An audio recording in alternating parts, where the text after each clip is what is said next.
জানি সবাই যারা খামারি যে প্রথম ঘরে মুরগি তুললে মুরগি ভালো হয়, কারণ কি ওই ঘরে কোনো ধরনের গ্যাস থাকে না।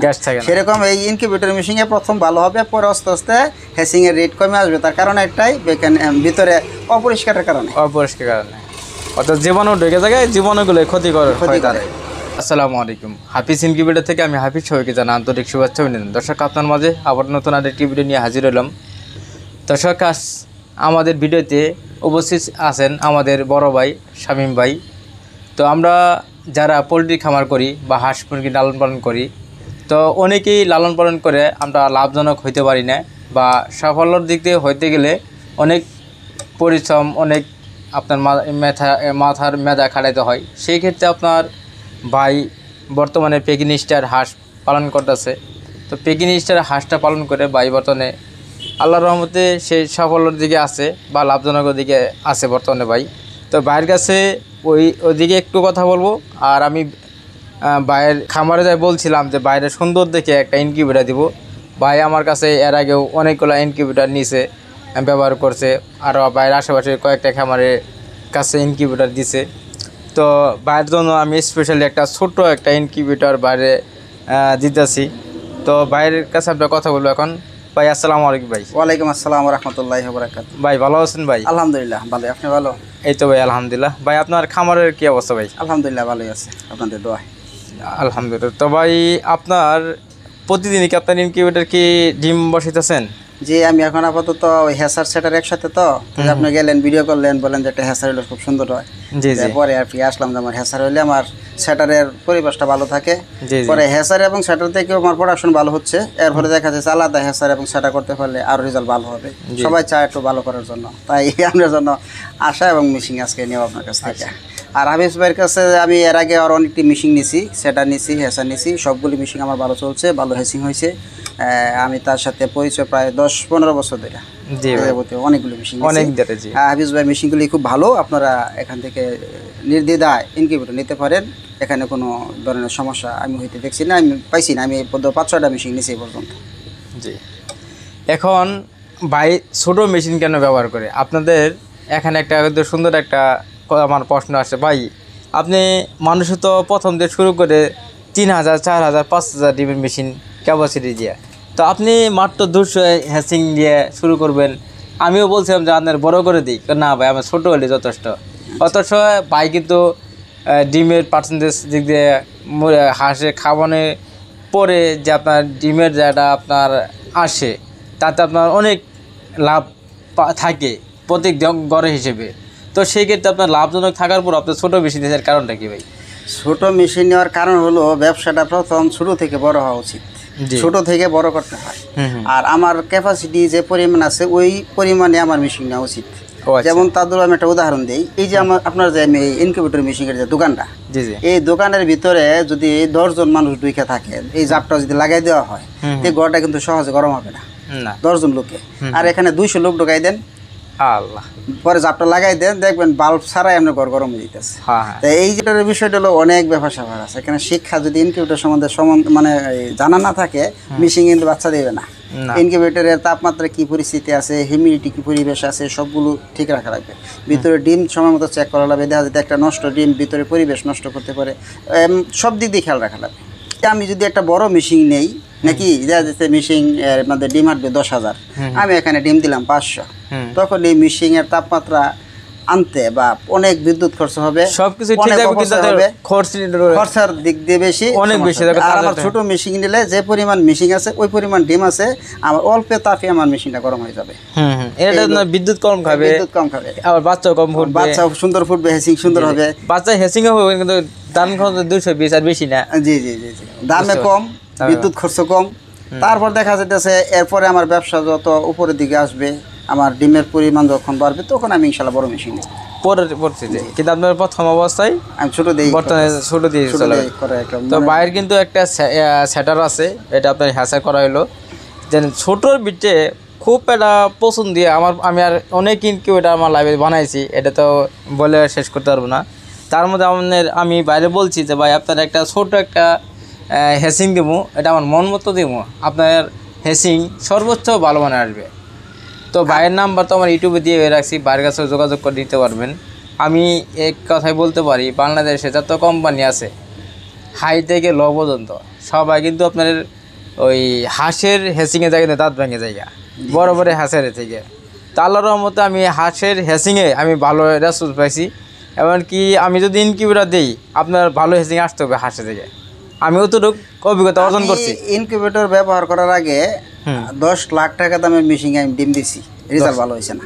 তবে আমার এখন বর্তমানে আমার খামারের মধ্যে একটা 500 ডিমের মেশিন আছে, ওই হেসার সেটার একসাথে আছে। এখন এই যেটা নিতেছি আল্লাহর রহমতে, আগের যেটা ওটা ভাই শুধু সেটারে ছিল, ওটা আপনার 500, হেসার হলো 200। তখন আমার দেখা যাইতেছে দুইটা মেশিন চললে আমার ইনশাআল্লাহ ভালো রেজাল্ট হবে। জি জি। তো আপনার শুধু বাইরের কাছে পেগনিস্টার না, দেশি খাকি ক্যাম্বেল হাঁস তো অল্প আছে, মানে ওরা হাই করতেছে না, কিন্তু পেগনিস্টার ডাইরেক্ট মূল্যায়ন করতেছে। সবচেয়ে মূলত হলো পেগনিস্টার, তার সাথে খাকি ক্যাম্বেল আছে, ফাউমি আছে, দেশি আছে, কয়েল কিছু রাখছেন, সব কিছু মিলেই করতেছেন। কিন্তু বাইরের কাছে সবসময় পেগনিস্টার বাচ্চারা অল টাইম পাওয়া যাবে। জি ইনশাআল্লাহ সবসময় ছোট বড় যেটা চাবেন আপনারা, যে কোনো বয়সের বাচ্চা আমি ইনশাআল্লাহ। জি জি। বাইরে যদি ফোন নাম্বার যদি দর্শকদের বলে দিতেন আপনারে। আমার ফোন নাম্বার হলো পেগনিস্টার, অর্থাৎ যে কোনো বাচ্চার জন্য যোগাযোগ করতে হলে আমার ফোন নাম্বার হলো 01719746837। আবার বলতাছি 01719746837। আচ্ছা, ঠিকানাটা মানে যাওয়ার পথ হলো ময়মনসিংহ ডিস্ট্রিক্ট। ময়মনসিংহ থেকে মানুষ যে জায়গা থেকে আসুক, ময়মনসিংহ থেকে প্রথম যেতে হবে ভালুকা ভরডুবা। ওখান থেকে পশ্চিম দিকে যে সাগর দিকে রাস্তাটা গেছে, 10 টাকা বাড়ানে মেদুয়ারি গ্রাম বলছে, ওখানে গেলে আমার ফোন করলে আমি তাকে রিসিভ করবো, আপনার প্রজেক্টটা দেখা যাবে। আচ্ছা, তো ভাই আপনি সবার প্রথম যখন আপনার ইনকিউবেটর ব্যবহার করেন, সেক্ষেত্রে আপনার কতটুকু সমস্যার সম্মুখীন হয়েছেন, আর কি কি শিখতে হয় ইনকিউবেটর ব্যবহার করতে হলে? ইনকিউবেটর আমরা তো বললে দেই কাল ডিম দিবেন আর কারণ না, সম্ভব না, পরিচর্যা করা লাগবে। সঠিক পরিচর্যা না করলে ভালো রেজাল্ট আসবে না। প্রত্যেকটা জিনিস যত অটোমেটিক থাকুক, আপনার এগুলো কাজকর্ম আছে সব কিছু অটোমেটিক করবে, কিন্তু তারপরও আপনার বেশি দেখতে হবে। কারণ অনেক সময় ডিম ভালো, কিছুদিন পরে ডিমের ভিতরে গ্যাস হয়ে যায়, গ্যাস হয়ে ওই ডিমটা এমনি ফাটতে যায়, ফাটতে যায় পচে ওই পরিবেশ ডিমটার মধ্যে ব্রণ না আসে। আমরা 7 দিন বা 6 দিনের জীবন আমরা ডিমটা টেস্ট করি, কোন ডিম থেকে বাচ্চা হবে কোনটা হবে না। যে ডিম থেকে বাচ্চা হবে না ওই ডিমটা আমরা তো সরাই হলে মেশিন আমাদের ভালো থাকে, দুর্গন্ধ হওয়ার সম্ভাবনা থাকে না। আপনি এমন কোনো জীবাণুনাশক কোনো স্প্রে এগুলো কি করেন? জীবাণুনাশক স্প্রে করি মাঝে মাঝে করেন যেন দুর্গন্ধ না থাকে, দুর্গন্ধ না, এবং মেশিন আমি সব পরিষ্কার রাখার চেষ্টা করি। মেশিন যত পরিষ্কার থাকবে মেশিন তত সুন্দর হবে, যত গ্যাস মুক্ত থাকবে অত আপনার হেসিন। যারা আসলে সাধারণত আমরা এইগুলা তো এমনি আর কোনো মেশিনে ইলেকট্রিসিটি থেকে শুরু করে যে কোনো কিছু আপনার এই কাজ করতে হবে না। যেমন আমাদের মেশিনের মধ্যে যেগুলো কাজ করে দিই, একটা মেশিনের বৈশিষ্ট্য হলো আপনার তাপমাত্রা, আর্দ্রতা যদি সঠিক থাকে আর সঠিকভাবে যদি কাজ কাম করে, তাহলে কিন্তু আপনার দেখা গেল যে ওই মেশিনে কিন্তু কার্যকরতা এমনি ভালো হয়। আবার আপনার যদি এইগুলা যদি সঠিকভাবে অটোমেটিক করে না দেওয়া হয়, তাহলে ওই মেশিনে কিন্তু ভালো হেসিং পাওয়া খুব কঠিন হয়ে যায়। তো আমি এখানে কথা বলবো যে আমরা মেশিনের মধ্যে পানি থেকে শুরু করে সব কিছুই অটোমেটিক করে দিই আমাদের ইনকিউবেটরে।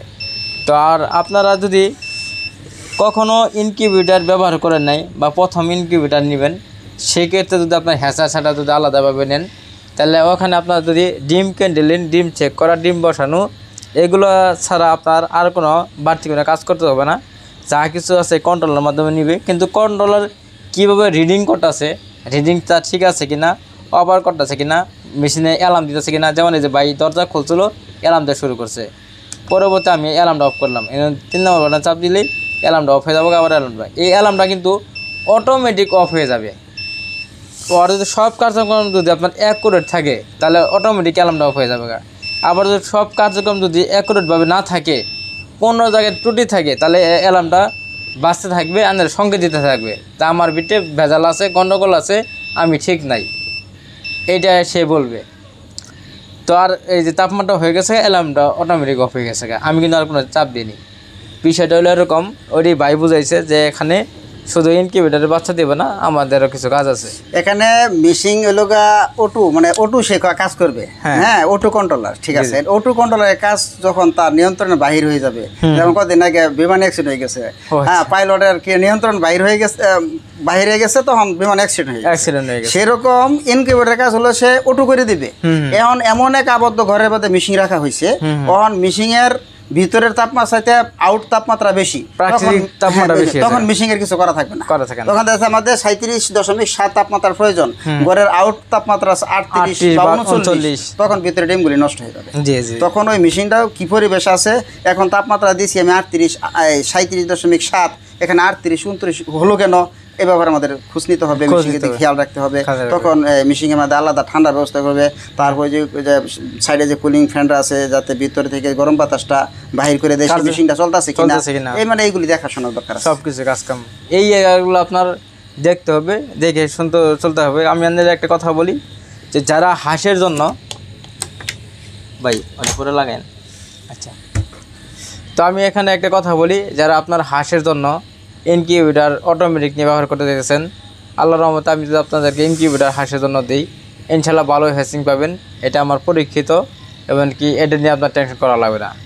এখানে হাঁসের হ্যাচিং করতে গেলে অনেকগুলো টিপস মাইনে ব্যবহার করতে হয়, তো সেইগুলো যদি আপনি মাইনে ব্যবহার করেন, অবশ্যই আপনার হ্যাচিং ভালো পাবেন।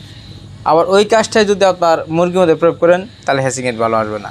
কারণ হাঁস আর মুরগি ওরাও থাকে পানির মধ্যে, থাকে শুকনার মধ্যে, জাতটাই ভিন্ন, কাজটাও ভিন্ন। জি তো ভাইজান আরো কিছু করবেন ভাইদেরকে? না, আজকে এই পর্যন্ত থাকুক। আল্লাহর রহমতে আরও এর চেয়ে গুরুত্বপূর্ণ ভিডিও নিয়ে আপনাদের মাঝে আবার হাজির হব। আমাদের ভিডিওগুলো শুরু থেকে শেষ পর্যন্ত ইনশাল্লাহ দেখবেন। আমাদের যেটুক মেধা আছে, যেটুক অভিজ্ঞতা আছে, এটুকু আপনাদের শেয়ার করব।